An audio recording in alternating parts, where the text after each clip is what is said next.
Prométeo hace 3 años hizo taller con Eco Álvarez, estudió en la Universidad Distrital, es parte de un proyecto a 3 voces llamado Dramaturgos con Carlos Ñáñez y Cristian Gutiérrez. Ha hecho contería en diferentes universidades, incluida la UDEA, la Universidad de Medellín, la Nacho, espacios icónicos como NASA, Ciudad Salitre, y en 2025 estuvo acompañado de algunos colegas haciendo 4 espectáculos en la cuarta pared, dejando absolutamente desoladas a las otras 3. Este joven narrador nos mandó estos datos para decir que él en 3 años ha hecho lo que nosotros no en 30 años. Reciban por favor con un aplauso a John Freddy Peña, nuestro primer narrador.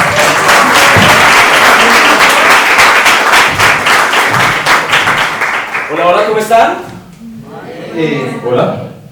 A lo mejor. ¿Cómo Sí. se siente más calor? ¿Sí? Micrófono. Si se escucha más. Bueno, muchas gracias por venir y pues sin darle muchas largas, ¿no? Ya don Carlos habló bastante bien. No sé. Aquí voy. Permiso. Esto que voy a presentar a continuación se llama Prometeo, el ladrón del fuego, mi adaptación. En el principio todo era oscuridad. Y a esa oscuridad la llamaron el gran caos, los griegos. Tras pasar tiempo de este gran caos, sale Gea, la tierra, y Etos, el ambiente, aunque distantes. Comenzaron a remar, a acercarse, hasta que pudieron sentir sus palmas. Y hicieron lo que harían 2 seres siendo los únicos 2 seres de la existencia. Copularon. Y copularon tanto que como no existía nada, crearon la luz.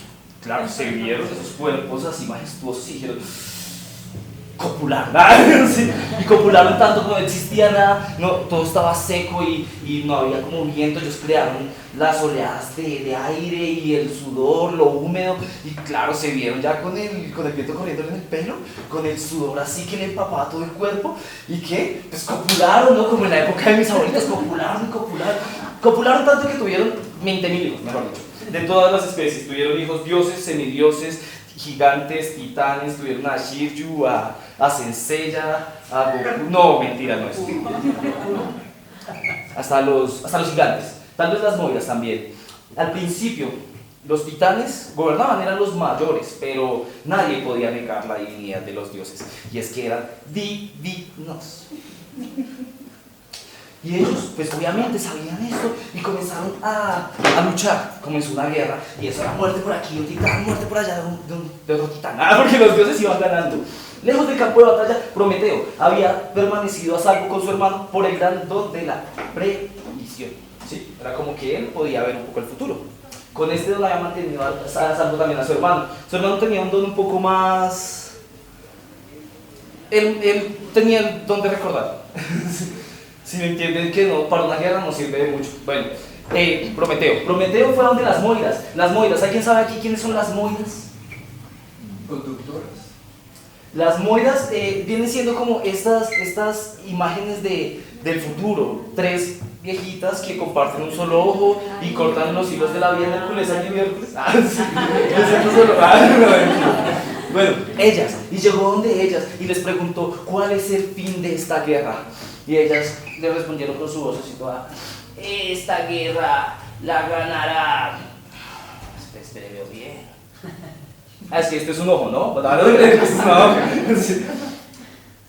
La va a ganar el que no solo use su fuerza física, sino también el que pueda usar sus habilidades mentales.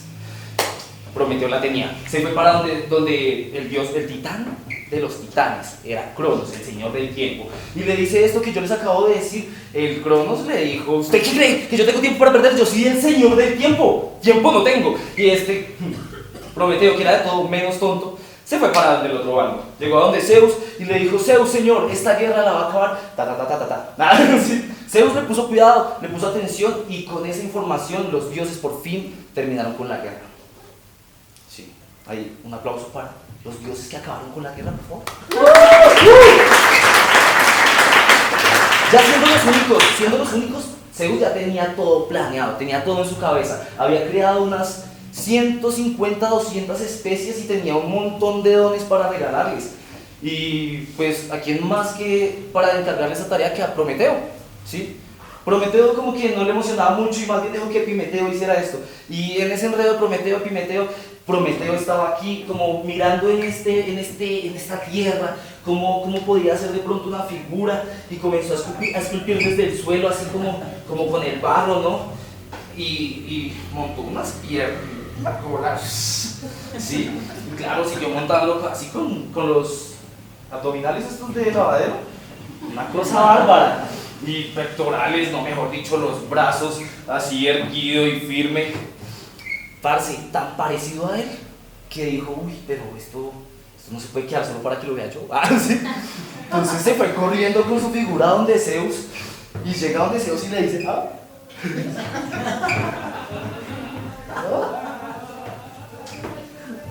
¿Está bonito o no está bonito, señor? Y él, uy, pero se parece mucho a nosotros. ¿Ah? Hagamos algo, solo porque me caes bien. Dale vida, pero que no sea eterna como la nuestra. A Prometeo le pareció muy bien y dijo, Señor, ¿será que alguno de los dones le queda a este? Y pues vaya donde su hermano, que es el que está haciendo eso. Yo le he hecho. Y este hermano coge este coso y se va corriendo donde el hermano lo busca. Ya lo ve allá, la fila llega y pone su cosa y su figura es esbelta y así. Pues obviamente era de barro fresco, weón. Cuando la puso, pues aquí un poquito, y pues aquí en la frente como que se me sumió un poquito, ¿sí? Ya no era tan agraciado, pero era la creación de él. Con tan mala suerte que así era como ya le iban a dar la vida, y con aún peor suerte que había llegado tan tarde a la repartición de atributos que no tenía ninguno. Y así pues le tocó a ese primer ser y después otros pocos, unos cuantos que comenzaron a poblar, pero digamos no con civilización, ¿sí? O sea, póngale cuidado que tenían ya un alfabeto bastante, digamos, rupestre, de solo 3 letras. La U, la G y la A. Obviamente, usualmente eso nada. Si era un bebé le hacían agu. Y si algo les caía mal, hacían porque hay que aprender. ¿Sí? Listo. Ellos estaban sufriendo en la vida, parce. Prometeo los vio, Prometeo se dio cuenta de que su creación estaba sufriendo y Prometeo pensó...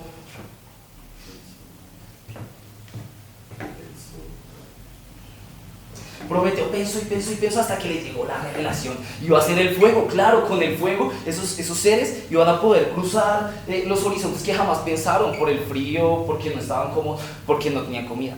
¿Sí? El fuego lo iba a hacer todo, pero ¿dónde estaba el fuego? El fuego lo tenía Zeus. Y tal vez no iba a estar tan de acuerdo, ¿no? Prometeo fue y le preguntó, Zeus le dijo no, Prometeo no insistió, dijo, lo voy a robar. Malísimo. Sí. Se acercó, llegó allá al Monte Olimpo. En el Monte Olimpo siguió escalando, subió hasta la montaña más alta del Olimpo, allá en una cueva que olía fétido, pues de todos los que habían intentado robar el fuego y habían muerto en el intento. ¿Ah?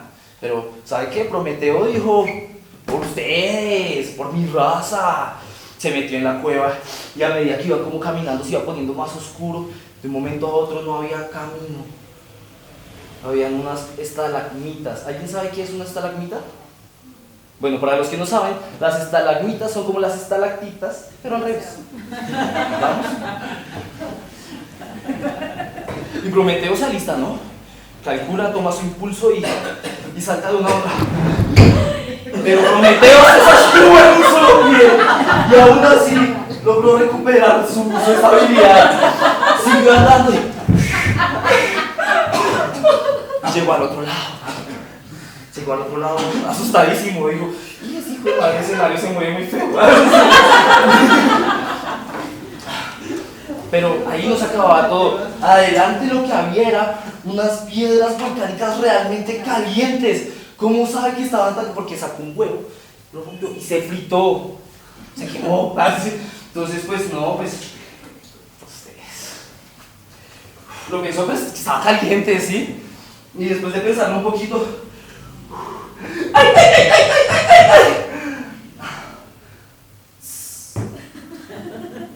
Marica, lo completo, weón. Adelante ya parecía que no había nada, pero no, porque él había visto Indiana Jones, ¿sí? Sí, entonces cogió una ramita que había por ahí y la lanzó, y cuando esa ramita atravesó el haz de luz, miles de flechas de un lado a otro, y dijo, está muy fácil. ¿Sí? Entonces calculó, volvió a agarrar otra ramita y dijo, a la de Dios, por ustedes, mi gente. Y también porque había visto Matrix, sabía qué pasa, qué sale, ¿sí? Entonces lanzó la ramita y comenzó. Me encontré no puedo hacer lo que prometió, pero la cosa es que pasó al otro lado y dijo, uff, ¡qué chimba! ¿Sí? Acelerado el corazón, una adrenalina de hijo de madre, y ya en su camino como que no había nada, había un gatico, él dice como que es un premio, lo coge, ¡ay! Y el gatico, de un momento a otro este se convierte en una bestia enorme y Prometeo es ¡ah! Y saca su daga. Así suena un gato, no sé. Y luego a un lado, güey.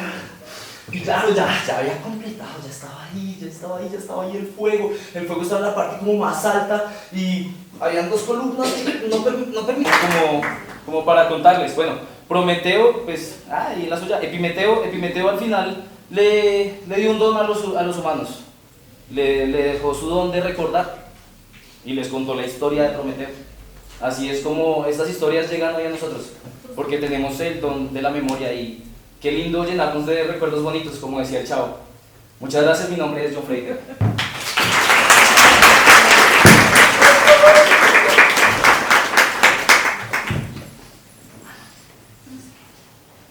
Así como los dioses son eternos, sus historias también pueden parecérnoslos. No temáis. Este templo de la palabra, por supuesto, si hay algo que tiene es alma. En esta ocasión es, maestro Víctor Hernán, polisémica la cosa, porque tenemos con nosotros a nuestra anfitriona. Ella es coordinadora cultural de aquí en la Casa de Poesía Silva, Alma Castro Chávez, a quien recibimos con mucha gratitud y con un gran aplauso.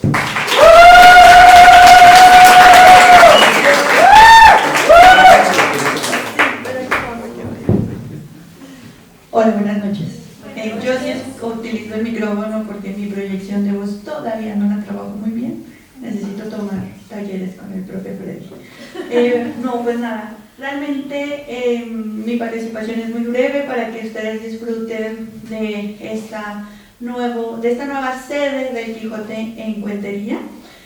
Para nosotros es súper importante que este tipo de proyectos se vinculen con la institución. Nosotros, pues, quienes no nos conocían, bienvenidos, y quienes ya nos habían visitado, pues, bienvenidos otra vez a la Casa de Poesía Silva. Nosotros nos dedicamos enteramente a la divulgación y promoción de la poesía colombiana y extranjera, pero para nosotros Cervantes, pues, tiene todos esos matices, ¿cierto? O sea, no estamos para nada alejados de la poesía con el Quijote. Entonces, bienvenidos y bienvenidas. Invitadísimos a seguirnos en las redes sociales para que se vinculen con las demás actividades que tenemos, además del Quijote, que estará con nosotros durante todo este primer semestre del 2026, hasta mayo van a estar por acá. Entonces, bienvenidos y síganos en nuestras redes sociales. Estamos como Casa de Poesía Silva en Instagram y en Facebook, y ahí se podrán vincular a todas las actividades gratuitas que tenemos, como talleres de creación poética, caminatas poéticas por la Candelaria, nuestros grupos de estudio, los clubes de lectura, que ahorita en marzo arrancamos con toda, para que se inscriban. Son gratuitos y pues nada, bienvenidos. Y allá afuera hay venta de tintico, por si quieren. Muchas gracias y pues nada, les dejo el escenario allá a los compañeros que se le cayó el corbatín. El corbatín se le cayó, ¿no? La presentación ante todo, claro. Y bueno, en lo que el compañero se pone el corbatín, invitarlos también a que visiten a José Asunción Silva. Quienes ya han venido saben que aquí hay un cuadro que preside el escenario del poeta José Asunción Silva. Durante el mes de febrero no va a estar porque está en el Centro Comercial Avenida Chile en una exposición llamada 130 años de vida poética. Por allá estamos dictando talleres también para que nos visiten al poeta, se tomen la foto con el poeta y nos etiqueten en redes sociales. Pues nada, muchas gracias.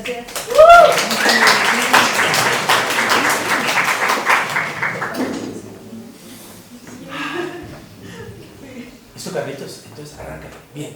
¿Están todos? Sí. El orden que dimos, sí. Listo, bien. Freddy, yo no he visto a Nicolás. No llegó. ¿Y cuándo le iba a decir eso al presentador? Después de que el presentador le diga, ¡con ustedes, Nicolás! Dicho esto, que pasa en la oralidad espontánea, no en la versada y poética,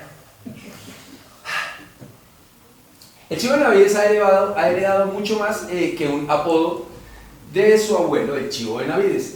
También carga con la memoria de una familia que rara vez escribe sus historias. Este cuentero ha encontrado en la palabra hablada una forma de resistencia y memoria, hilando relatos que nacen del día a día, de lo aparentemente banal y de las desventuras vividas por su familia en Córdoba, un pueblo en el que nunca pasa nada según ellos, pero uno no se cansa de escuchar qué rayos pasa allá. Con ustedes, Chivito, nieto del Chivo, Daniel Chivo Benavides, un fuerte aplauso.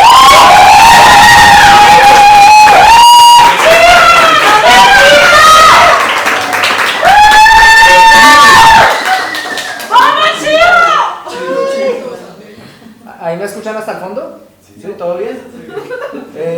Carlitos dijo no temáis, pero yo sí temo. Básicamente porque los que me conocen saben que yo siempre me paro con unas gafas de sol para no verles la jeta. Porque cuando yo le miro la cara al público me pongo muy nervioso. Si me pongo muy nervioso, como ahorita, digo muchas groserías. Si digo muchas groserías, yo sé que al público no le va a gustar. Y si veo que al público no le gusta, me pongo más nervioso. Y si me pongo más nervioso, lloro. ¡Chimba! Eso es algo de toda la vida. Y no solo viene de mi parte, la familia Benavides es profesional en llorar. Pero si somos profesionales en llorar, también somos profesionales en escuchar. O en hablar paja también, no sabemos en qué punto llega el límite. Esto es culpa de una sola persona. Esa persona nos crió a 11. Imagínense ese punto de vivir en un estrato 2, en el sur de Bogotá, en una casa en la cual vivieron 5 personas, las cuales tuvieron de entre 2 a 3 hijos. En mi generación somos 11 y vivíamos en la misma casa. Y almorzábamos en el mismo comedor, a la misma hora. Y era escuchar a la misma persona contar todas las tardes las mismas historias. Ese señor es Alfredo Benavides, el Chivo de tercera generación. Yo soy quinta generación por ahí. Este señor es nuestro abuelo, pero todos le decíamos padre. ¿Por qué? Porque mientras nuestros verdaderos padres y nuestras verdaderas madres se la pasaban trabajando y desviviéndose para poder traer algo de comida a la casa, o se desaparecían.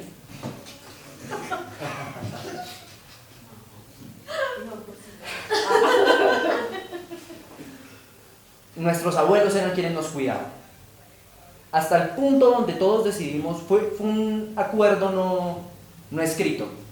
Y dentro de ese acuerdo está dicho que aquel sobrino, aquel nieto que tenga la desdicha de decirle abuelo a cualquiera de esas 2 personas, ya sea Alfredo Benavides o Omar Cuarán, se merece un buen totazo en esa cabeza. Pobres de mis primos menores que no supieron lo que era decirle padre y madre a esas 2 personas. Así pasó el tiempo, donde escuchábamos las historias de mi abuelo todo el tiempo, ya sea en Córdoba, Nariño, o cuando trabajaba en el Hospital San Juan de Dios. Todos los nietos sabemos que ese señor hizo de todo.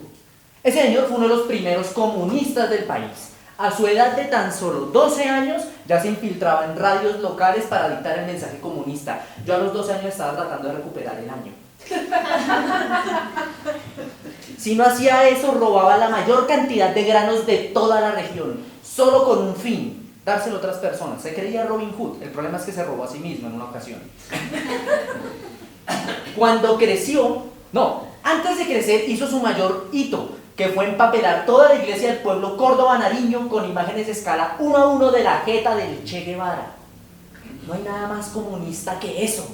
Y el problema no fue solo eso, el problema es que nadie supo que fue él. Durante casi 10 años en el pobre pueblo pensaron que la persona que había hecho eso habían sido 300 guerrilleros. Pobres cuando se enteraron que fueron 5 culicagados. Cuando creció no se calmó. Sí, tuvo 5 hijos que fueron igual de locos que él, porque a pesar de que él era el chivo, él tuvo hijos conocidos como La Chicharrona, como Memín alias Conchemugre, como Wilson alias Wilson, era como el más calmadito, me falta uno. Hay un cuarto que sé que era, bueno, no le voy a decir el apodo, ya el segundo nombre decía mucho de él, era Ulises. Muy bien colocado, ese señor no le tenía miedo un revólver ni un trago mal dañado. Y la última, madre mía, la única hija de ellos, la menor, Jenny Consuelo Benavides, alias la loca. Ahora imagínense los nietos.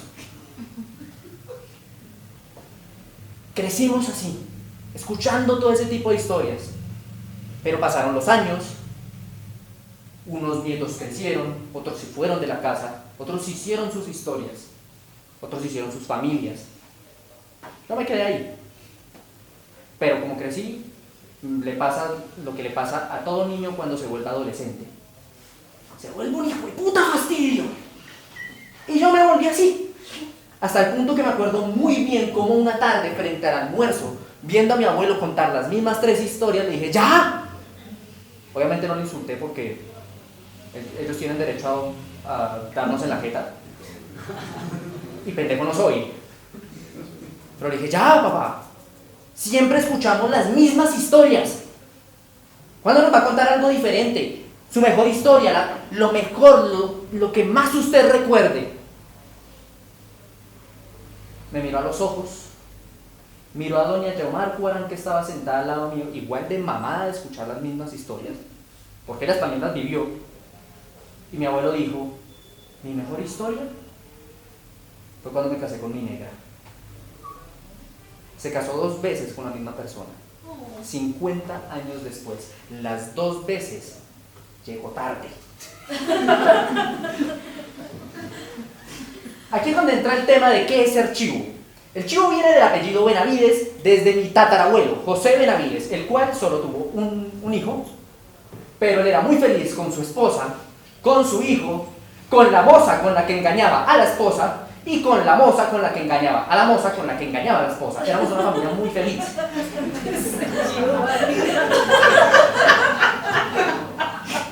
Es ahí cuando a don José Benavides empezaron a llamarle el chivo, por poner cachos.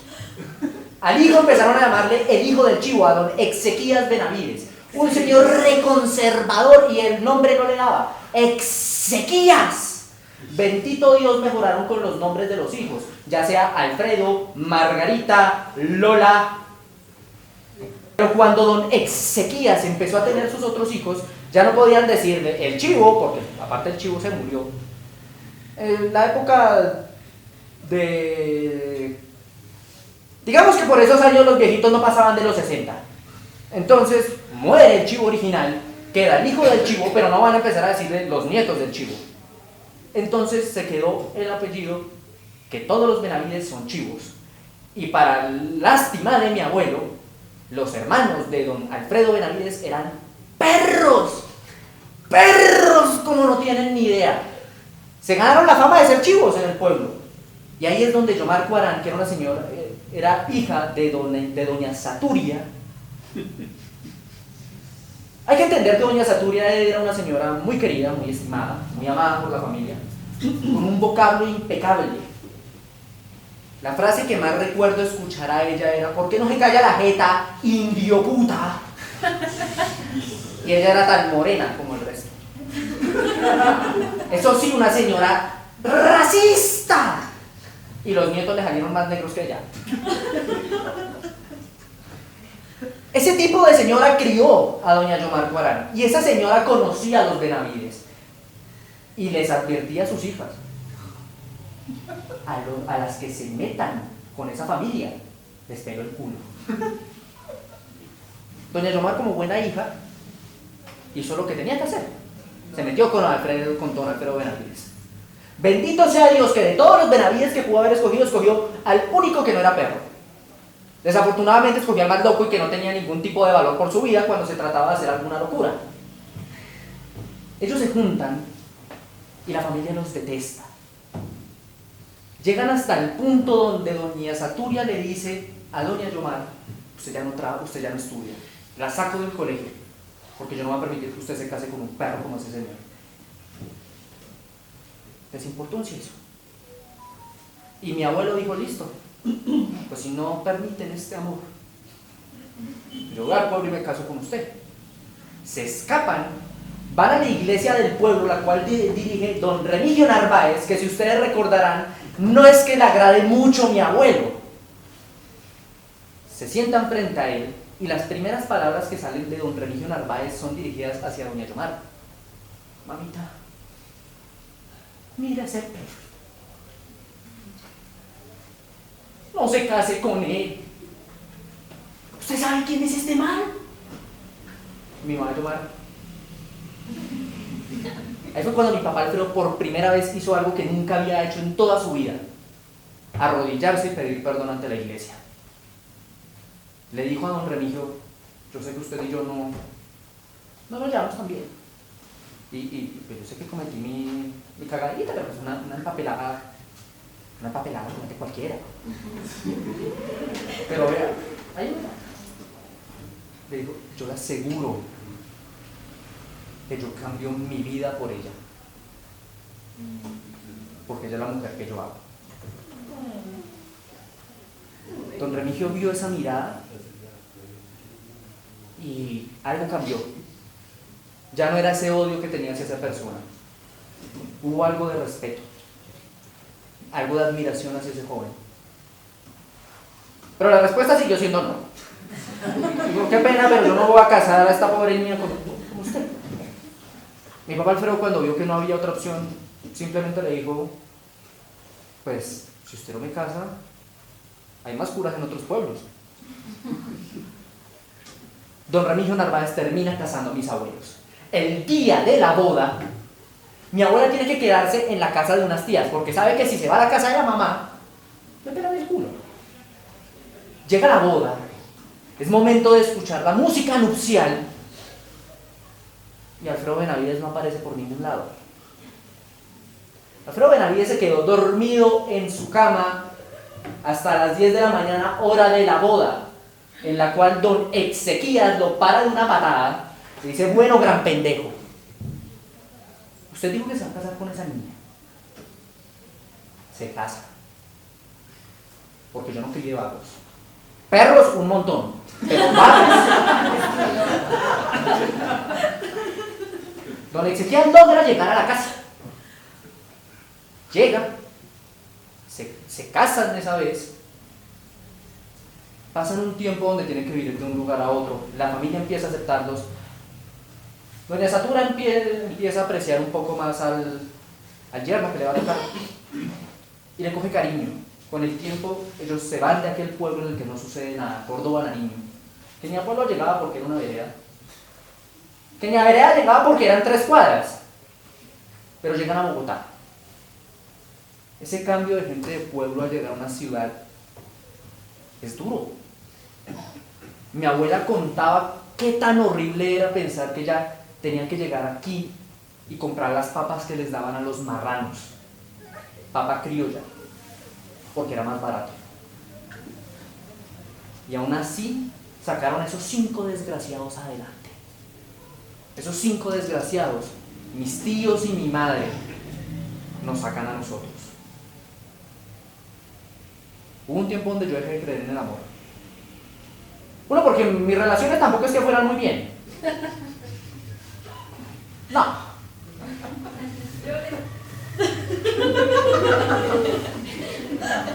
Y 2, porque cuando más creí en el amor, mis padres se divorciaron. Lloré.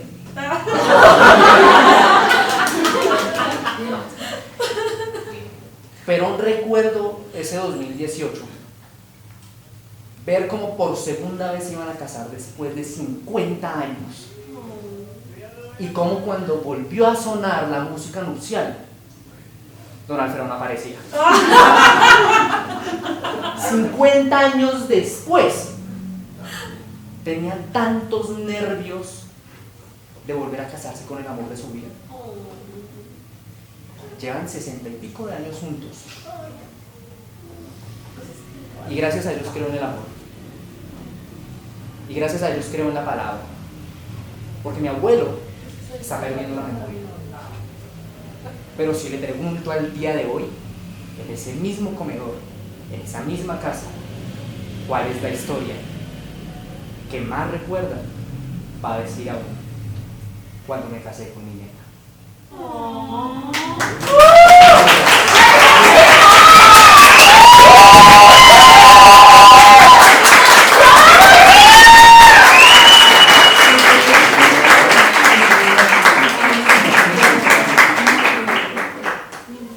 Me asusté, estaba chicando como barrio.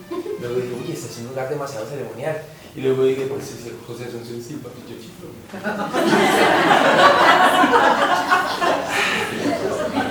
Yael Garibel, narrador oral, poeta, gestor cultural, estudiante de licenciatura en Artes Escénicas de la Universidad Pedagógica Nacional, y a la espera de que al editor de su primer libro de poesía se le pase el guayabo y por fin entregue la impresión de su trabajo, está aquí para compartir con nosotros. Es además director del Festival de Cuentería en Par Palabras 2026, que tiene prestigiosos invitados para compartir, y a mí. Y por eso le engrasa, señor director. Este festival está proyectado más o menos para que en su 36ª, 37ª versión sea todo un patrimonio si no de la ciudad únicamente, quizás también del país. Este año es la primera versión y hay expectativas. Por favor, ya un fuerte aplauso para nuestra hermana.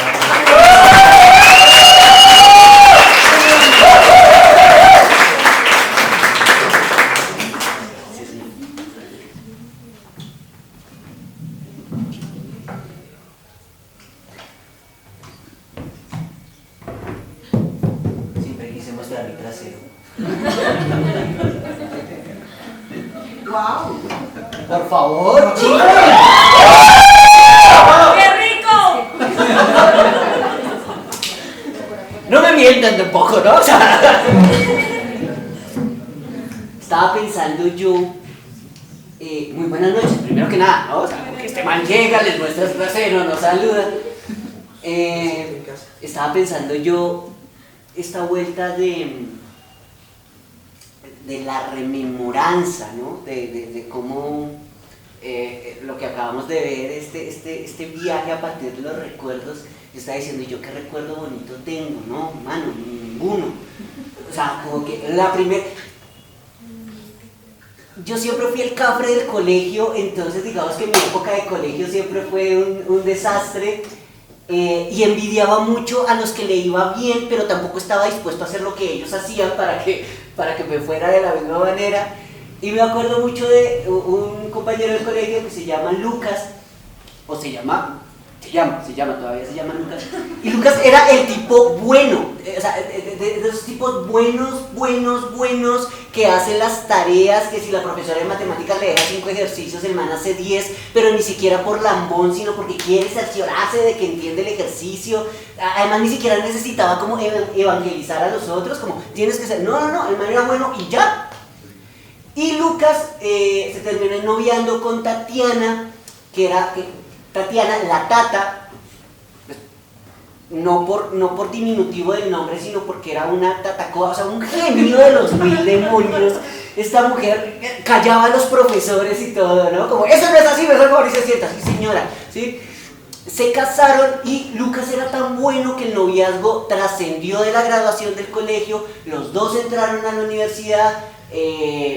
Lucas, tengo entendido que estudió algo así como mercadotecnia, Tatiana estudió una vuelta como de enfermería. Era tan bueno Lucas que se terminaron casando, era tan bueno Lucas que terminó trabajando 8 horas en una empresa, endeudándose 15 años para comprar la casita. Era un tipo buenísimo, un referente de bondad maravilloso. Virgen Santísima, cómo sufrió ese pobre hombre. Y Lucas se despertó una mañana a eso de las 9:30 de la mañana, no porque fuera una persona particularmente madrugadora. Ustedes van a decir, qué tipo tan cínico, cómo se le ocurre decir que despertarse a las 9 de la mañana, pues que era domingo. O sea, los que estamos aquí sabemos que los domingos son días de consagración al Señor, son días de introspección, son días de mirar para adentro, son días de tener los ojitos cerrados. Despertarse antes de las 11:30 de la mañana un domingo es pecado. Y Lucas se despertó ese día a las 9:30 de la mañana, no porque fuera una persona particularmente madrugadora, sino porque por la ventana estaba entrando un sol de estos detestables, de esos que hace que uno se sienta en el mismísimo infierno. La luz entra por este man, como que no puede conciliar el sueño, se quita, cubre el lecho y se da cuenta de que el esqueleto de la pijama está completamente adherido a su piel, al igual que la pantaloneta. Pues por el sudor voltea a mirar esperando encontrar a Tatiana al lado, se da cuenta de que no está ahí y pues gracias a Dios, ¿no? Porque a duras penas uno puede con su propio calor corporal como para tener un traste de estos aquí al lado. El man se levanta, pone los piecitos sobre la baldosa tibia, se va hasta el baño, no la encuentra, no alcanza a preocuparse, se va hasta la sala, allá tampoco está. Pues ella no es como de ver cuentos de los hermanos Grimm o alguna vaina así. Sigue derecho y encuentra a Tatiana enfrente de la estufa, encima del fogón, una olleta, agua, chocolate, en esta posición, como si estuviera tratando de resolver los problemas del mundo, ¿no? O sea, concentrada. Pero el fogón estaba apagado. ¿Cómo hace uno para explicar, amorcito de mi vida, mi sueño adorado, vida de mi currucucú, ¿no? O sea, no, el fogoncito con el que estás intentando preparar el chocolatico está apagadito. ¿Han visto El Exorcista? O sea, como que la cabeza de Tatiana se dio casi 180 grados, clavó su mirada y le dijo, sin moverse: ¿y cómo quiere que encienda el fogoncito si mi maridito no compró los fosforitos? Claro, ahí se acordó que el sábado pasado el man había llegado del trabajo, se había puesto a ver noticias, Los Sábados Felices. Los dos hablan de la broma absurda que es la realidad.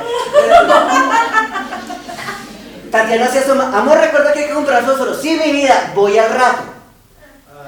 Cuando se acordó de que mi vida, mi currucuco no se mueve de ahí, ya voy raudo y veloz, fue hasta el cuarto, se iba a poner pantalón, pero pues con ese solazo que estaba haciendo, se iba a llevar la chaqueta, pero sacó los 2.000 pesos de la billetera como para comprar los fósforos y un pan de bono o algo así, algún tributo para que su cabeza no rodara cuando llegara. Se puso las babuchas de Bob Esponja. Porque, mujeres, recuerden que todo hombre, no importa su ideología política, su edad o sus creencias, siempre es un militante en contra de la madurez. Se puso, salió corriendo, se fue hasta la tienda y cuando estaba a punto de entrar se dio cuenta con el rabillo del ojo de que por acá venía el tío Ramiro. Miren, el tío Ramiro no era tío de Lucas, de hecho no estábamos muy seguros de que se llame Ramiro. O sea, le decían el tío Ramiro porque es este personaje despreciable que siempre hace chistes idiotas, que más que risa sacan la piedra. O sea, como que lo ven a uno con la familia. Oiga, ¿y usted cuándo es que va a terminar la tesis? Ramiro, por lo que más quiera, cállese. O sea, que lo ven con una chica. Oiga, ¿y dónde dejó a Tatianita?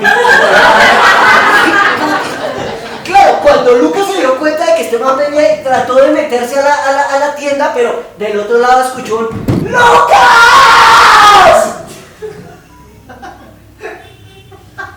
¡Parce, no sabe la alegría que me da verlo, hermano! Lo mismo digo, Ramiro.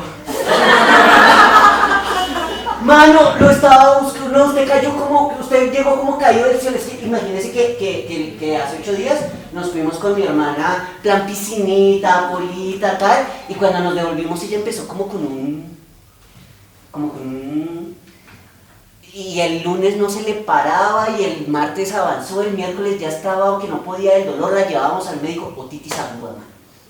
Y le mandaron un ótico, pues para tratar la otitis, pero pues yo no sé dónde dejé la fórmula, no tengo ni idea, y el man de la farmacia no me quiere vender medicamentos sin fórmula. Usted que conoce al man de la farmacia, estudiaron juntos y todo, ¿por qué no me acompaña a ver si me hace el cruce de él? Sí, o sea, como que...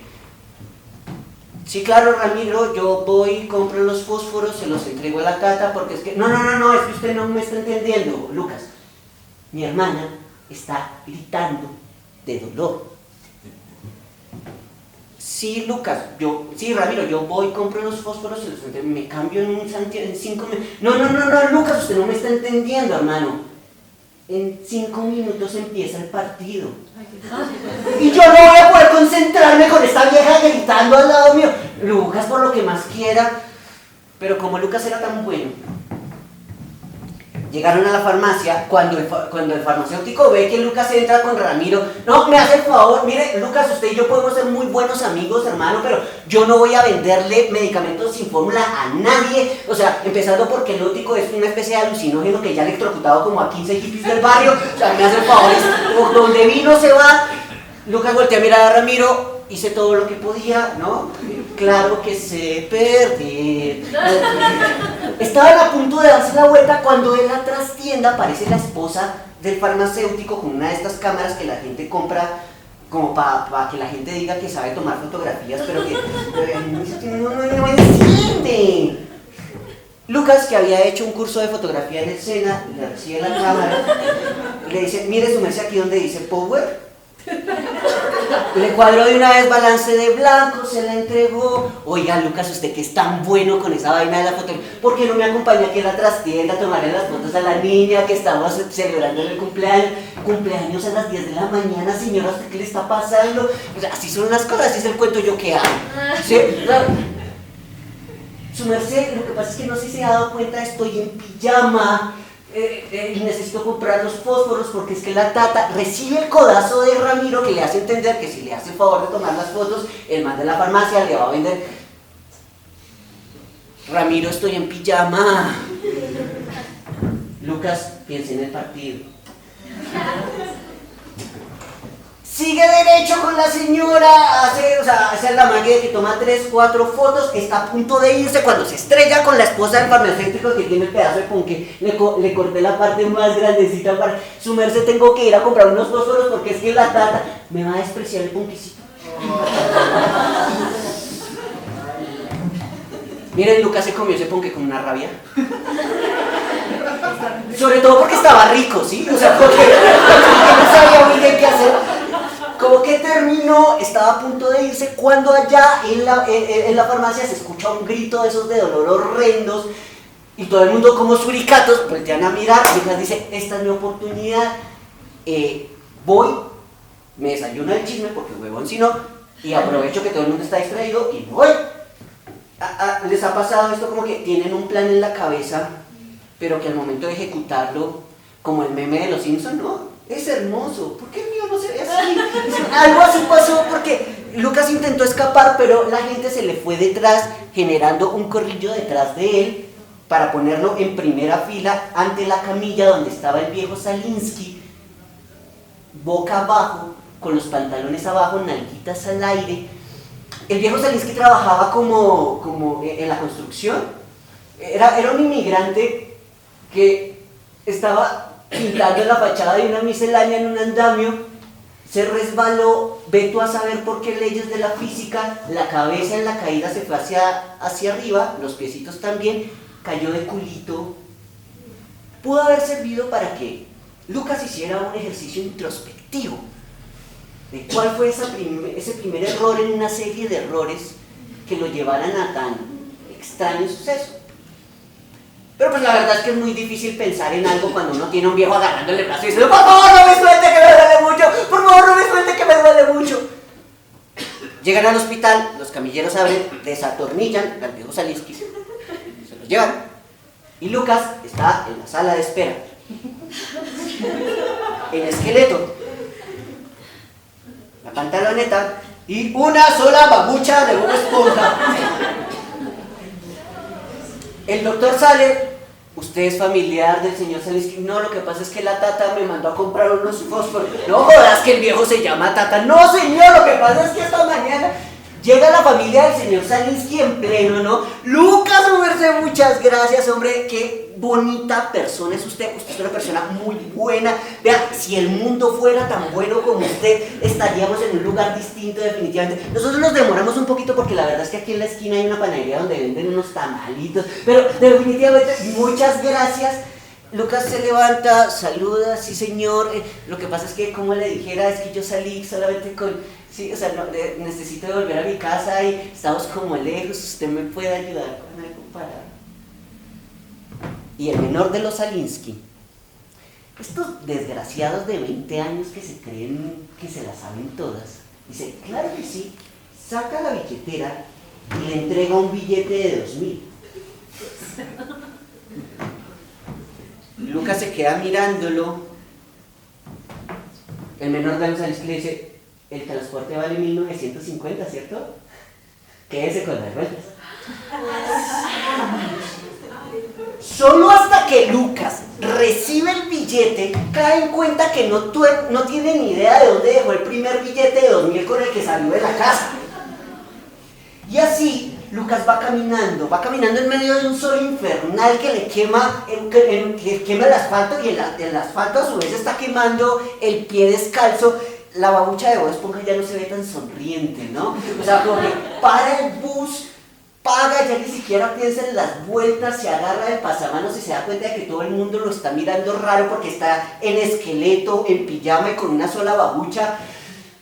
Lucas empieza a llenar de odio, de unas ganas de asesinar, de convertirse en el primer asesino en serie de Bogotá, ¿no? O sea, como que timbra y más encima el bus para como 3-4 cuadras más adelante.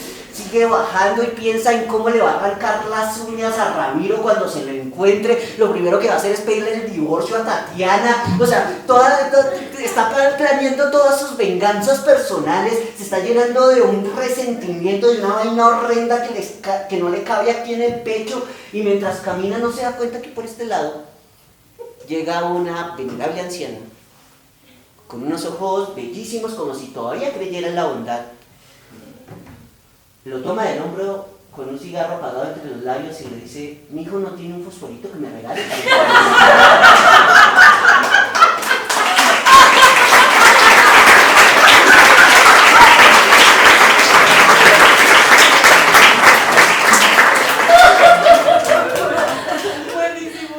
Damas y caballeros, mi nombre es Jair Garibello. En marzo, 5, 6 y 7 de marzo vamos a estar en el Teatro Dantesco, en el Centro Comercial Los Ángeles, en el último piso. En el festival En Palabras va a estar el señor Carlos Sierra Mejía, Elkin Morales, Sergio Muñoz, Oscar Corredor, esta personita, Cristel Rodríguez, así cerrando el festival con un monólogo. Entonces los espero por allá. Muchísimas gracias por haberme prestado este espacio y muchísimas gracias a Freddy y a Carlitos por la invitación.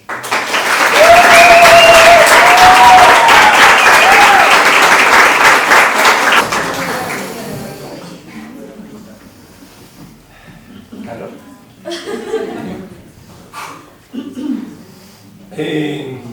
Luana Gabriela Castiblanco es directora, actriz y bailarina. Con su potente voz y sus historias habitadas de música, memoria, poesía, dolor y amor, fue ganadora del encuentro Oralidad en Don Quijote en Cuentería 2025. Esta joven narradora, que sube en popularidad y calidad, esquiva obstáculos en su apretada agenda creadora y optimiza su tiempo y la energía en pro del arte y de su público, obviando en consecuencia actividades inferiores, mundanas y burocráticas como el envío que sobre ella y su obra se debían compartir justo aquí y ahora en voz de este coprofanador.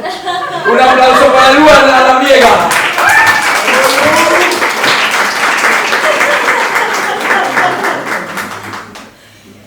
Ay, qué cosas con este espacio que siempre lo tienen que dejar a uno en evidencia. Si algo a mí me gusta mucho de las historias es que siento que uno puede vivir los tiempos irreales que no pasan en nuestra cotidianidad. Casi que son historias para ir y venir y no se sienten para nada en un tiempo cotidiano. Iba yo hace un buen tiempo a encontrarme con una persona que amaba. De esas personas que uno ama pero sabe que lo aman a más a uno de vuelta. Y nos teníamos que encontrar en un lugar donde para vernos había que cruzar una calle. De esas calles que son frenéticas, de que si no fuera porque existe el semáforo, los autos no tendrían ninguna excusa para bajar a más de 60 kilómetros por hora. Para cruzar una calle hay que esperar, obviamente, a que el semáforo cambie la luz. Y ahí estoy yo esperando en el semáforo. Y el semáforo no cambia. Un semáforo tarda en cambiar más o menos unos 60 segundos a unos 4 minutos. Yo, a lo largo de toda mi vida, he esperado 48.000 horas en semáforos. unos 1.752 millones de segundos. Qué pérdida de tiempo tan berraca. Y yo de verdad creía que uno tenía que esperar, que uno tenía que ser así, porque era lo que me habían dicho, esa gente que supuestamente no sabe nada. Y a lo largo de ese tiempo pude haber hecho cosas tan grandes, no sé, pude haber terminado la tesis, pude haber resuelto problemas mundiales, pude haber acabado con el fascismo en Colombia, pude haber pensado finanzas mayores. Pero no fue así. Y seguro fue por estar aquí en el andén y no allá, donde se supone que sí.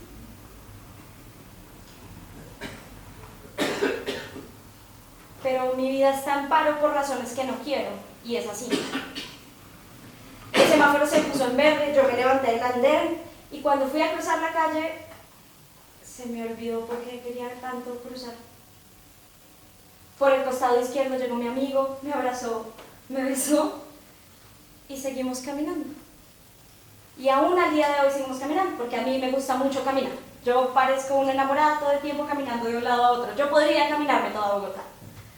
Y un día un amante me dijo como, ay, yo creo que tú caminas mucho y no te quedas quieta y eres tan errante porque no tienes raíz. Y la rabia que a mí me dio, me molesté tanto y lo que más piedra me daba es que tenía razón. A mí me hace falta raíz. El día que me di cuenta de eso recién había cumplido 23 años y estaba llena de dudas, así que fui con la mujer que siempre suele respondernos las dudas a lo largo de la vida. Visité a mi madre y le pregunté si alguna vez ella había tenido problemas con ombligar. Y ella, que sabe que yo me la paso de palabra en palabra, de crisis en crisis, de problema en problema, me miró con la misma cara que me miran ustedes y me preguntó qué es eso de ombligar. Así que me atrapé a mí misma explicándole que a lo largo del pueblo de Abya Yala, o mal llamado Latinoamérica, en los pueblos más cercanos al Caribe, hacen una práctica que es que cuando nace un recién nacido, se entierra el cordón umbilical para que éste pueda tener una conexión con su territorio y con su gente. Apenas terminé mi explicación, mi mamá me escupió sin piedad. ¿Será que es por eso que no has podido irte? Solo a mí se me ocurre hacerle esa pregunta a la mujer que aún guarda el cordón umbilical. Pero rueda que rueda la misma rueda y cómo pasa el tiempo. Que algún día pasarán 20 años. Y en 20 años yo sé que conoceré a un extranjero. Y no me pregunten cómo es porque la aduana del presente no lo sabe. Lo único que sé es que nos amaremos un montón y cuando estemos en el clímax de nuestros afectos, él necesitará ombligar. Y no podrá hacerlo en mí porque uno solo ombliga en su propia tierra. Así que tendrá que irse. Y cuando esté a punto de partir, yo no podré decirle más que esta mísera canción. Una vuelve siempre a los viejos sitios donde amo la vida. Por eso comprende cómo están de ausentes las cosas queridas. Por eso, muchacho, no partas ahora soñando el regreso, que el amor es simple y a las cosas simples las devora el tiempo. Y ahí, justo a mis 43 años, cuando el amor me haya dejado y yo no haya sido capaz de percibirlo, justo en ese momento, las palabras de mi madre cobrarán sentido. ¿Será que es por eso que no has podido irte? Porque solo a mí se me ocurre preguntarle eso a la mujer que en esta caótica ciudad perdió un día mi cordón umbilical. Yo no tengo raíz, a duras penas un ombligo mezclado con cemento. Por eso me paro aquí descalza, para enraizarme y sin miedo poderles hablar.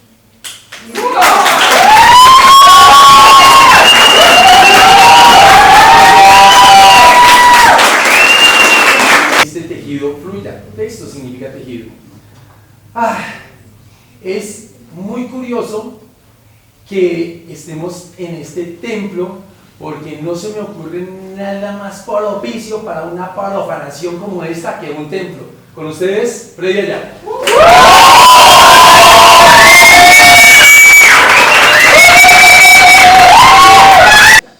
Entonces, bueno, es así. En este capítulo es muy importante porque imagínense, señoras y señores, que por primera le llega una buena noticia a Sancho Panza. Le llega una noticia increíble. Ustedes saben lo que es recibir una buena noticia después de mucho tiempo. No sé si es cuando le llega la buena noticia a los estudiantes que cuando les dijeron que sí fueron admitidos a la universidad. Uy, esa alegría que se siente, ¿no? Sí, esto es mucha alegría. Yo me acuerdo en los 90 que me presenté allá a la distrital y los resultados salían en el tiempo y yo no me vi. Y ese llanto, yo como lloraba, Dios mío, lloré, pero ya 5 años después pasé, ¿sí? Entonces fue... Y cuando recibí esa noticia yo me quedé tan emocionado, o como cuando uno ingresa a un trabajo, ¿sí se han dado cuenta que uno lo aceptan? Te aceptamos en el trabajo y uno esa alegría que siente. Algo así sintió Sancho Panza con esta noticia, que no la voy a decir, sino la voy a representar. Sancho Panza, tenemos una noticia para vuestra merced, Sancho Panza. Sí, vuestra merced, ¿cuál noticia será, señor Duque? Ya ha pasado mucho tiempo y ahora, de ahora en adelante, te otorgaremos la ínsula para que seas gobernador.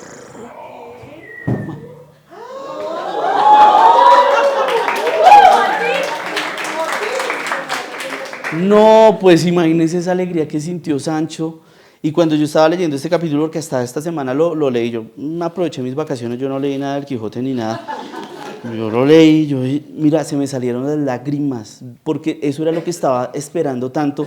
Y qué pena mi sentimentalismo, pero yo le escribí una cartica a Sancho. Entonces voy a leerla, ¿sí?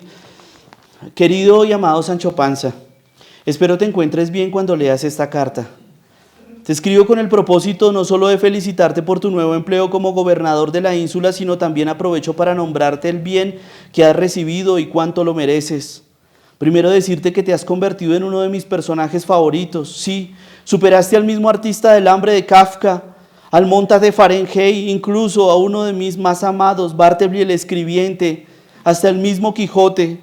No quiero decir que no quería o que no quiera al Quijote, lo estimo de sobremanera, pero hay cosas que quizás no comparto con él, posiciones políticas, ideológicas, hasta religiosas. Pero como te digo, no dejo de estimarle. No obstante, esto es importante en una carta de soledad, como, no obstante, mi admiración por ti es más porque, seamos honestos, me parezco más a ti. Los dos somos enanos, los dos somos gordos. Nos gusta el vino, la comida y la fiesta. De ahí la necesidad que tuve de escribirte, para felicitarte, para decirte que te lo mereces, lo sabemos, has sufrido mucho, Sancho. Sabemos que sufres por no estar en tu hogar con tu familia, porque extrañas a Teresa, a Sanchica y a tu otro hijo que por cierto no me has dicho cómo se llama.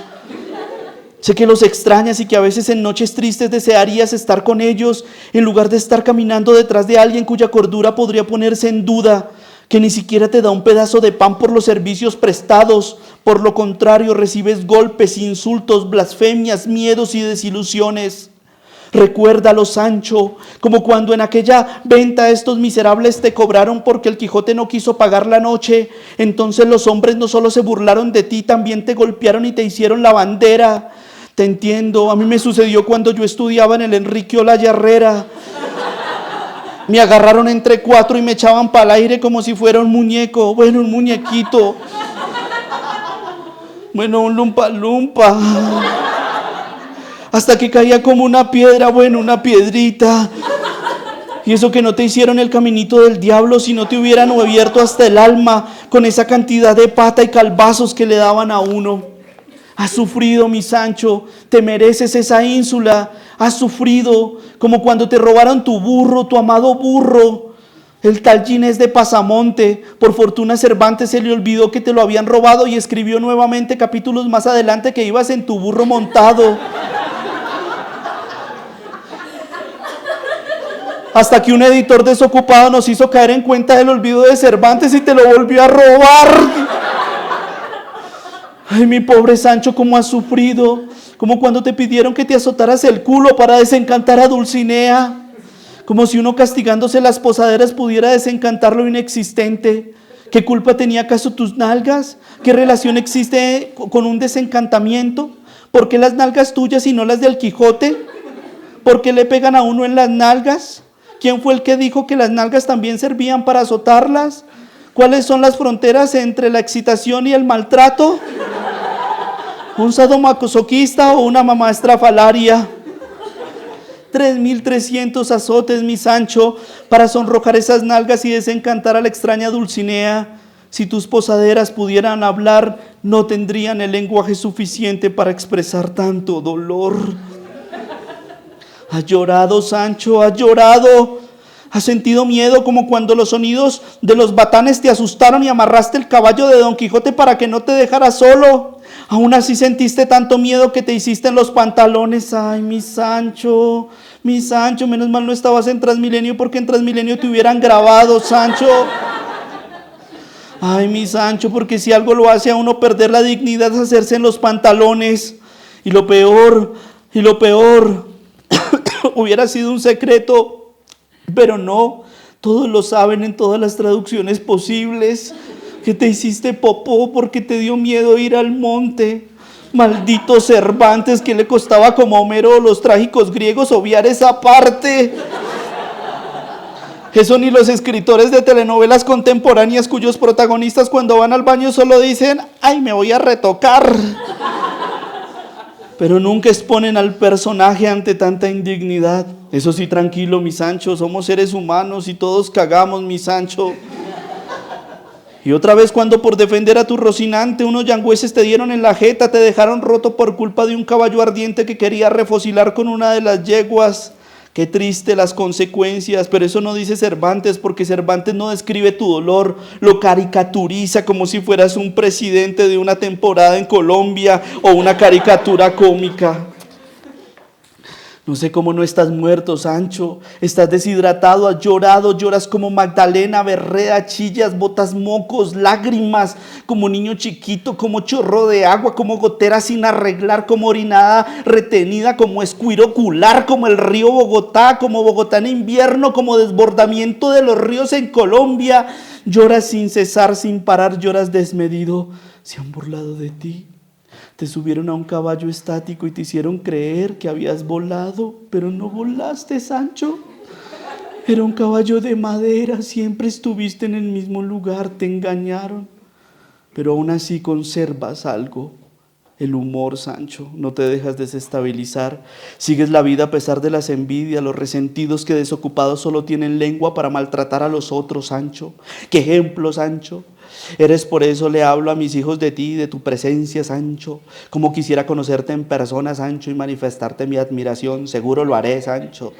Tendré la posibilidad de viajar y encontrarme contigo en tus tierras, pero mientras tanto te dejo estas palabras de admiración, de felicitaciones. Felicitaciones, mi amigo Sancho.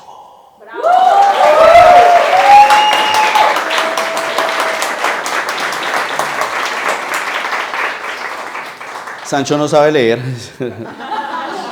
pero seguro la hubiera escuchado. Entonces, la escuchará.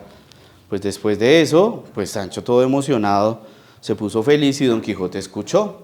Entonces Don Quijote le dijo, venga para acá, le voy a dar un consejo, 20 consejos. Los voy a hacer brevemente.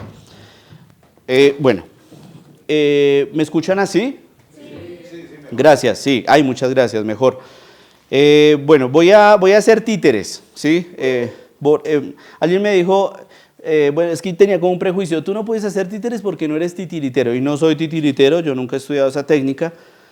Y yo le dije a mi hijo me dijo, ¿qué vas a hacer hoy, papi? Pues nada, contarlo. ¿Y por qué no haces títeres? Yo, no, papi, yo no soy titiritero y allá siempre va gente culta, titiritera y todo eso. Va gente manipuladora, entonces eso no me... Miren lo que me respondió, me dijo, mira papá, todos cuando somos niños somos capaces de manipular objetos, incluso cuando somos niños lo hacemos y no estudiamos y no nos entrenamos en ningún trabajo, sino que lo hacemos a través de nuestro inconsciente y de nuestro juego, que es lo determinante para nosotros, para la transformación de nuestra mente y de nuestra conciencia. Tiene 2 años. Y yo dije, oiga, ¿sí? ¿De verdad? Uno es como pendejo, no, es que hay que hacer cursos. Usted cuando tenía 3 años se engomaba solo, sí, no jugaban con los deditos, uno jugaba con los deditos y ya después ya los juegos ya se volvían un poco más calienticos, pero usted generaba imaginación. Entonces les presento. Yo al comienzo me dije, no, que tengo que aprender. Estuve como 1 mes tratando de hacer ventriloquía, pero alguien me dijo, no es necesario que lo hagas, tú puedes hablar, porque si tú estás metido en el cuento, la gente también logra meterse en el cuento, y eso es lo que hacen los niños. ¿Y han visto los niños que ellos se juegan y los muestran ahí en los niñitos en Córdoba y jugando felices ahí? ¿Sí? ¿Ellos felices?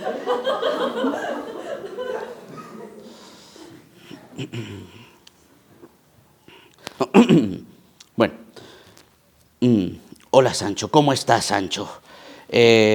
Sancho, primero que todo debo felicitarte, Sancho, porque te has ganado esa ínsula, pero antes de todo quiero darte unos cuantos consejos para que los tengas claros antes de gobernar. Me parece que lo mejor es que debes hacerme caso y escucharme. Bueno, vuestra merced, como usted diga, vuestra merced, vamos a ver qué se puede hacer y cómo lo puedo hacer, pero aunque le digo, siento mucha emoción y me siento muy preparado para todo lo que se me encarga. Bueno, lo primero que todo, témele a Dios. Ay, vuestra merced, yo sí no le puedo temer a Dios, porque yo soy creyente y creo en Dios. De pronto, si Dios fuera un fantasma, ¡buh! El resusto, pero no, yo no le temo ni nada de eso. Dios para mí es alegría, paz. Ay, Sancho, no entiendes definitivamente, Sancho. Bueno, pasemos al siguiente. Conócete a ti mismo. Ay, obvio que yo me conozco a mí mismo. Todos nos conocemos a nosotros mismos. Una vez incluso me perdí, yo me vi y dije, ese soy yo. Y es porque obviamente yo me conozco. Ay, Sancho, yo con eso me refiero al postulado filosófico que en algún momento había planteado el filósofo griego acerca del conocimiento que tiene que ver con lo espiritual y con lo intelectual, Sancho. Pero bueno, Sancho, sigamos entonces adelante, Sancho. Nunca, pero nunca te avergüences de ti mismo. Obvio que yo no me voy a avergonzar de mí mismo, yo me siento muy honrado. Más bien le digo a vuestra merced que usted sí se avergüenza de mí, ¿cierto? Por mal hablado. Sí, es un piro, ¿no? Pero no, yo no me avergüenzo de mí para nada. Bueno, Sancho, bueno, eso está importante. Lo siguiente, Sancho, que te voy a recomendar es que tengas cuidado con tu familia, porque casi siempre hay uno torcido que recibe sobornos a las espaldas. Entonces hay que tener mucho cuidado. Puede ser un hijo o algo así, entonces tenga mucho cuidado. Ah, no, eso sí, yo soy muy cuidadoso con eso, y además pues mi familia pues es una familia, digámoslo así, muy honesta. Sí, tengo un primo ladrón, pero no pasa nada con eso. Mi mamá le gustaba también sacar tomates de las tiendas, pero no pasa nada. Todos somos muy honestos, demasiado honestos. Bueno, Sancho, eso me gusta, Sancho, eso es lo importante, Sancho. Sigamos los consejos para que los tengas en cuenta y para que así puedas ser el mejor gobernador de la ínsula que nunca haya existido. Bueno, sí, claro que sí. Eso me recuerda a una historia. ¿Cuál historia? Me recuerda una historia. Habíase una vez una familia, y esta familia tenían 2 hijos, hijo e hija, papá y mamá. Y resulta que estos niños crecieron, se hicieron profesionales y fueron una gran familia. ¿Y eso qué tiene que ver? ¿Y eso qué tiene que ver, Sancho? Ah, no sé, me acordé eso. Ay, Sancho, por Dios. Siguiente. Es importante que te cortes las uñas. Por supuesto que yo me corto las uñas. Ahí están cortaditas y todo eso. Vestidos nuevos. Ay, no, los vestidos nuevos, eso sí no importa. Eso yo creo que me los dan acá. Bueno, Sancho, muy bien, Sancho. Y lo más importante, cuando haya que impartir justicia, préstame atención. Porque la justicia es lo más importante cuando se gobierna una ínsula. Ay, sí, eso es lo más importante. De eso sí quiero aprender. Por favor, vuestra merced, enseñadme, por favor. Claro que sí, Sancho, claro que sí. Ponme cuidado. Cuando vayan a pedir justicia, casi siempre llegan los pobres con lágrimas y los ricos con riquezas para sobornar a los jueces. Así que siempre mantén la objetividad, aunque sea misericordioso. Se enredó el titiritero este, qué pena. Fue sin culpa. Discúlpame, no lo puedo dominar todo. Soy un dios, pero tampoco, ¿no? O sea...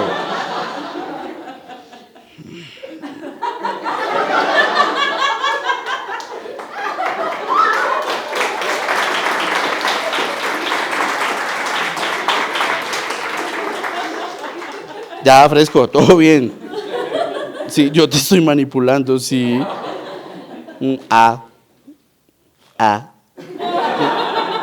Sigue con los consejos. Bueno, Sancho, entonces, como te venía diciendo, después de este dilema existencial, como te venía diciendo, Sancho, sé entonces objetivo, misericordioso, pero debes ser... No diga esa palabra, huevón, porque si la dice me voy a enredar. Bueno, entonces, como te venía diciendo, lo importante es que seas objetivo en resolver las situaciones de justicia. Vamos a hacer el dramatizado. Bueno, yo soy un pobre y llego llorando. Bueno, listo. ¡Ay, qué miedo! ¡Ay, no! ¡Mi primera actuación! ¡Oh my God! ¡Ay, manipúlame bien! Sí, todo bien. ¿Por qué lloras, Señor? He sido condenado culpable. ¿Y por qué has sido condenado culpable? Por sobornar testigos. Ay, pero lloras también, que te perdono. Lánzate a la presidencia también. No, Sancho, no seas bruto, Sancho. No tienes que ceder ante las lágrimas, no seas bruto. Ay, pero es que llorabas también, lo hiciste también. Ay, no, yo no puedo ante eso. A ver, la otra. Bueno, Sancho, llego. Hola, me han condenado. ¿Será que me puedes recibir unas tierritas? Ay, claro, me encantan las tierras. No, Sancho, eres un idiota, Sancho. Eres un maldito idiota. No, ya. Bueno, y seguimos. Ya voy a terminar estos consejos ya. Definitivamente porque se nos pasa el Transmilenio, señoras y señores. El siguiente consejo es que camina recto. Es importante caminar recto, ¿cierto? A veces los presidentes cuando caminan jorobados pierden la compostura, pierden credibilidad. Recto siempre. Y con la mano firme por la patria. Eso. Pero vuestra merced es como facho, ¿no?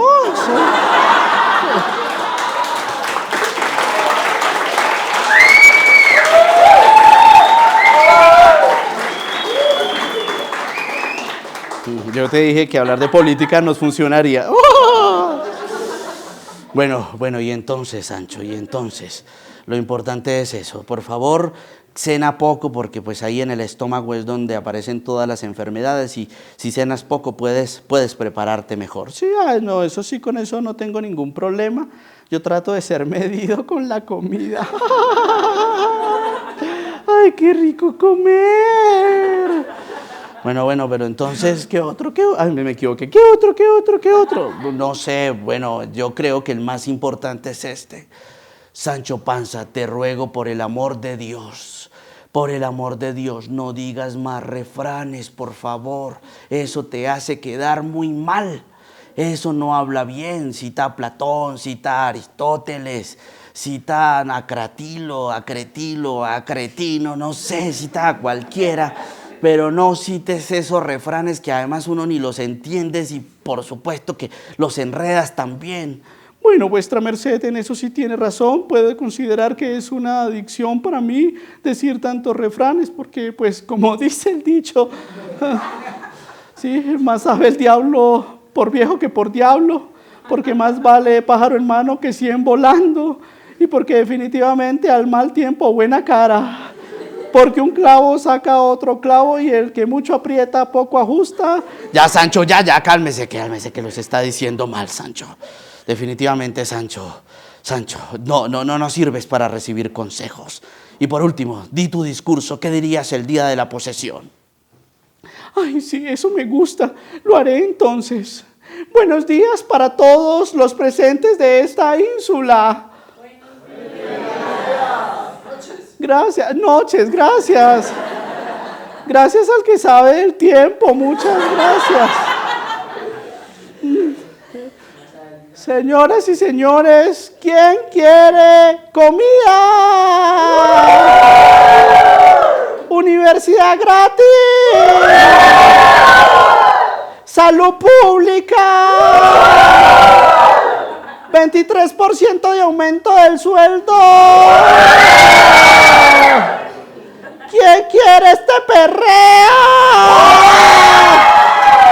Sancho, pero eso es una vulgaridad, Sancho, ¡chúpemela! Señoras y señores,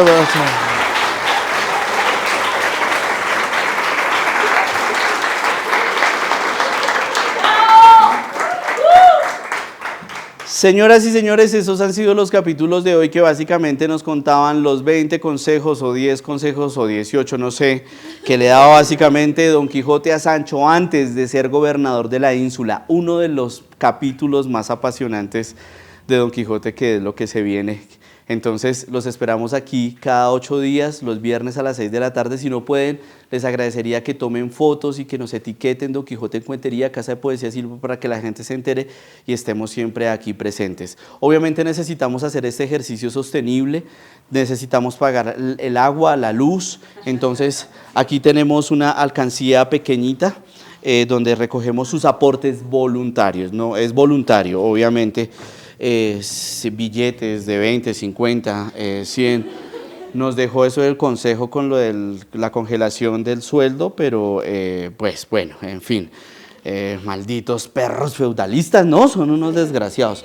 Pero bueno, aquí pueden dejar todo su dinero, ¿listo? Afuera estoy vendiendo unas camisetas también para hacer este proyecto aún más sostenible, y no olviden tomarse las foticos y etiquetarnos Casa de Poesía Silva y Proyecto Don Quijote en Cuentería o @Freddy Ayala Quijote. Quiero un fuerte aplauso para los cuenteros que nos acompañaron esta noche.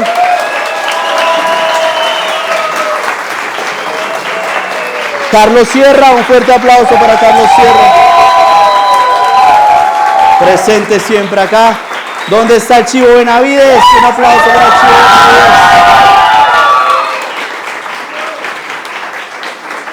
Luana, ¿dónde está Luana? Un aplauso para Luana. ¿Dónde está Jair? Bueno. Poeta también. ¿Dónde está John Freddy? ¿Dónde está John Freddy? Ahí está bien, en la esquina. Y el despedido, ¿tienes un celular que me prestes para hacer la despedida final, para mostrarle a la gente y toda la cosa, para hacer esto más bulloso, ¿cierto? Eso es, señoras y señores. Sí, un videito. ¿Listo? Gracias. Muy bien, ¿listo? Pero, es que de pronto no lo sabe manejar. Ya. Ajá. Poesía Silva con este público maravilloso. Los esperamos todos los viernes en Don Quijote en Cuentería, con este público tan excitado, tan emocionado, tan...